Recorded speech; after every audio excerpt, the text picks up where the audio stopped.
At last, the day arrived when I could escape the constant sight of your face. Those freeloaders, who did nothing but consume without contributing, needed to go. They should be grateful for the charity they've received all this time. Understood, I declared. I won't be coming back. Thank you for everything until now. Swiftly, I gathered my essentials and bid farewell to the place I had called my in-laws' home for many years. As I left, my mother-in-law wore a satisfied expression, relishing my departure. However, only I harbored a certain poignant truth. My name is Sarah. I'm 32 years old and work remotely from home. Married to Alan for 5 years. Our marital bliss took a turn in our 4th year when Alan's previously robust father fell ill, necessitating our presence and care. Initially resistant to the idea of living with my in-laws, I acquiesced due to Alan being their sole source of familial support. Despite contemplating quitting my job for his care, my company permitted me to continue working remotely, considering my past performance. The complications with my in-laws began immediately, familiarizing me with the notorious mother-in-law and daughter-in-law dynamic. Sarah, hurry up and tend to the cooking and cleaning. How long will you be lazy, avoiding your household duties? Scolded my mother-in-law. I'm working right now. What are you talking about? I'm always clicking away on the computer, I retorted.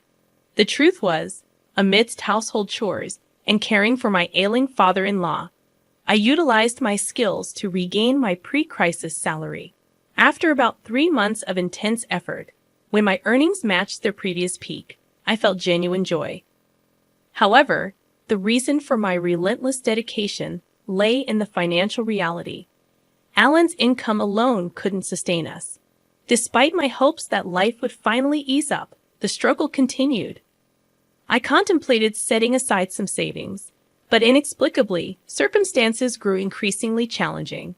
It felt as though the funds in my wallet were in a constant state of decline. Intrigued by this, I scrutinized our expenses and discovered that Alan had been indulging in lavish spending. Furthermore, my mother-in-law exhibited a penchant for extravagant habits. Alan, always eager to please others, extended his generosity beyond work lunches, using our credit cards to fund drinking parties. My mother-in-law, juggling numerous hobbies with friends, liberally paid for lessons and social gatherings. Despite their profligate ways, the burden of household chores and caring for my ailing father-in-law fell solely on me. I found myself covering all our living expenses with my income, making the prospect of saving money seem like a distant dream. Anxious about our financial situation, I approached Alan and my mother-in-law. Alan, mother, it seems we've been spending excessively. If this continues, we'll deplete our finances. Could you please consider cutting back on your expenses? I implored. In response, Alan and my mother-in-law harshly dismissed my concerns. I don't want to appear stingy in front of my colleagues and subordinates. Can't you understand that? Argued Alan. They won't think you're stingy just because you don't pay for them every single time, I reasoned. Maintaining good relationships with your coworkers is important, but what about the trips to the girls' bars? That has nothing to do with work, I pointed out. You just want to have fun, don't you? How about you come home drunk and start talking about it, even if no one asks you? That just means you have a more enjoyable time there than spending time with me. I expressed my frustration. My mother-in-law sided with Alan, laughing off my concerns. I'm glad Mom understands, and she's right, Alan asserted. Meanwhile, my mother-in-law justified her spending, stating, if I didn't go to my classes, I'd just be cooped up at home. I'm taking classes with my friends to enjoy the limited time. I found myself grappling with the harsh words echoing in my ears, labeling me as a terrible daughter-in-law. Their judgmental remarks centered on the fact that I dedicated myself to household chores without earning an income, rendering me, in their eyes, without the right to voice complaints. The notion of being looked down upon by a homemaker left me perplexed. In truth, I worked diligently, contributing a steady income to the household, while also managing the housework and caring for my father-in-law. Their skepticism and belittling tone, asserting that working from home couldn't yield much, were disheartening. Even more so, my mother-in-law had apparently fed Alan a distorted narrative, implying that she alone took care of my father-in-law, painting me as an idle homemaker. The injustice of their perception left me speechless. Despite the countless moments when I contemplated leaving that challenging environment, the anchor that held me was my deep concern for my father-in-law. Since the early days of my marriage, he had consistently treated me with kindness, in stark contrast to Alan and my mother-in-law. His expressions of gratitude, acknowledging me as a wonderful daughter-in-law, resonated in my heart. Whenever he required care, he would apologize for the burden while expressing gratitude for my efforts. In these moments, I found solace and purpose in caring for him. I couldn't fathom leaving him to the whims of Alan and my mother-in-law. Father-in-law, it seemed, had been keenly aware of the family's dynamics, recognizing my contributions in maintaining our household's financial stability. His words of appreciation, acknowledging the importance of my efforts, became a source of strength. The anxiety about the fate of this household without my presence was overshadowed by the greater concern for my beloved father-in-law. Thus, I made the decision to personally provide dedicated care until my father-in-law's passing a year later. The somber occasion of his funeral became an emotional battleground for me. Despite my heartfelt grief, my tears were met with disapproval. "Why are you crying so much, Sarah? Father-in-law has passed away. Isn't mourning like this natural?" I was asked, but my response seemed to provoke irritation from my mother-in-law. She accused me of making it sound as if she had never taken care of him at all. The truth, however, was starkly different. My mother-in-law had hardly been involved in my father-in-law's care. Her preoccupation with hobbies and frequent outings left me as the primary caregiver. Despite my efforts, she portrayed herself as the oppressed and pitiful mother-in-law to outsiders, painting me as the cruel daughter-in-law. In the eyes of relatives, it seemed as though I was being too harsh on my mother-in-law. Even in the midst of mourning, I found myself criticized by those who understood little of the dynamics. Frustrated, I chose to distance myself from the relatives. However, this move did not go unnoticed by Ellen, who approached me with complaints. "You embarrassed Mom in front of everyone," he accused. "That doesn't make any sense. I was only crying about father-in-law's death. Despite that, your mom told me it was strange for me to cry. I never said she hadn't taken care of Dad at all. I just talked about mourning the loss of my father-in-law, whom I had always cared for," I defended myself. In the escalating argument, Ellen accused me of insulting his mother and suggested that if it bothered me so much, I should have cared for his father myself. The clash intensified, prompting the intervention of relatives who finally put an end to our quarrel. Following that incident, I maintained complete silence with my husband. After the funeral proceedings concluded, a lawyer arrived to discuss the inheritance. The lawyer began, "I'd like to discuss the contents of the will regarding your late father's estate. Firstly, to the wife and daughter-in-law Sarah, he's left half of his cash to each of you. To his son Ellen, he's left ownership of the family land and home."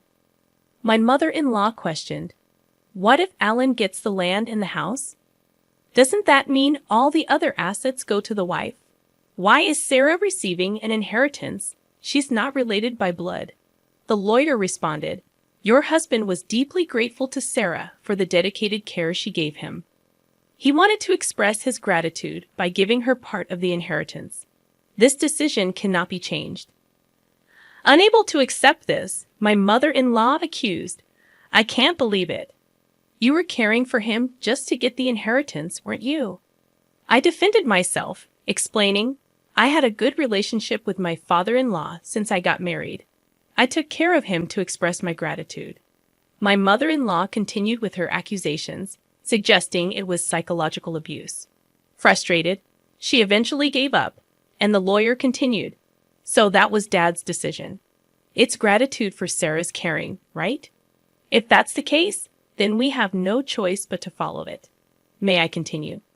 As the lawyer proceeded, my mother-in-law's discontented expression turned into a smile, and she exclaimed, "Yes, that's great. I understand." Confused, my husband questioned her. "What do you mean?" But my mother-in-law seemed pleased and explained, now that Dad's living is over, it's no longer necessary to rely on Sarah. Her inheritance is nothing more than severance pay. We don't need her in this house anymore. My mother-in-law had misunderstood my father-in-law's will, just as he had intended. In truth, he had discussed this plan with me before his passing. He wanted me to be free from the constraints of this house after his demise. Using the will, he cleverly deceived my husband and mother-in-law, making it seem natural for me to leave, just as he had planned. My mother-in-law, misinterpreting my father-in-law's intentions, saw the will as an opportunity to eject me from the family. Concealing my actual desire to leave, I responded to her shock by saying, "Father-in-law, why would you treat me like this? Even to Dad, I was just someone taking care of him. Ellen, you can't understand Sarah anymore, right? Why don't you just divorce her?" Looking at Ellen with tearful eyes, I pleaded, and after contemplating for a moment, he agreed. "You know what? Let's get a divorce. I've inherited the family home and land, and Mom got some money too. There's no longer any need to worry about living, so there's no problem if Sarah goes." "What do you mean by that?" "Just what I said." "I feel bad for asking, but could you leave our house and agree to the divorce?" Understanding that there was no place for me there anymore, I agreed. "Understood. I guess there's no place for me here anymore." With a hint of restraint, I retrieved a document from the drawer and handed it to my husband. It was a notice of filing for divorce, prepared after our previous argument. My husband promptly signed it, expressing, "Finally, I don't have to deal with you anymore. A non-working freeloader should just get out. You should be grateful for us having put up with you, a total freeloader. Is that so?" "Okay, I understand. I'll leave. Thank you for things up to now." As I left, my mother-in-law appeared elated, unaware of what would transpire in the future of their house. Once out of their home, I wasted no time and immediately submitted the divorce notice to the city hall. Arriving at the apartment I had rented in advance, the spacious room echoed with my joy as I exclaimed, "Finally, I can be by myself. This is great." I felt overwhelmed with joy to be liberated from a challenging marriage. My heartfelt gratitude extended to my father-in-law for devising the plan that enabled my escape from my in-laws' home. Subsequently, I embraced a comfortable life living on my own, appreciating the newfound freedom and the ability to continue working remotely, a skill I had cultivated during my time at my in-laws' place. Having honed my time management skills, work flowed smoothly and my income increased, allowing me to lead a comfortable life free from interference. However, my peaceful existence took an unexpected turn when my ex-husband, Alan, called me out of the blue. Perplexed, I questioned, "It's been a while. Why are you calling me? Weren't you the one telling me to disappear?" "Sarah, please help us. We're in a pinch," Alan pleaded. I chuckled, finding the situation ironic. "What kind of joke is this? My salary hasn't changed, but for some reason, you're running out of money. We can't live like this." With a laugh, I decided to deliver the final blow. "That's because you no longer have my income to support you. You squandered your entire salary on yourself. Maybe it's about time you and your mother learned some financial responsibility as adults." Confused, Alan asked, "What do you mean? You still don't get it?" I clarified. "While you were living lavishly, my salary was the one paying for our living expenses. At that time, I was making about $4,800 a month. Now I'm earning even more than that with no one to get in my way."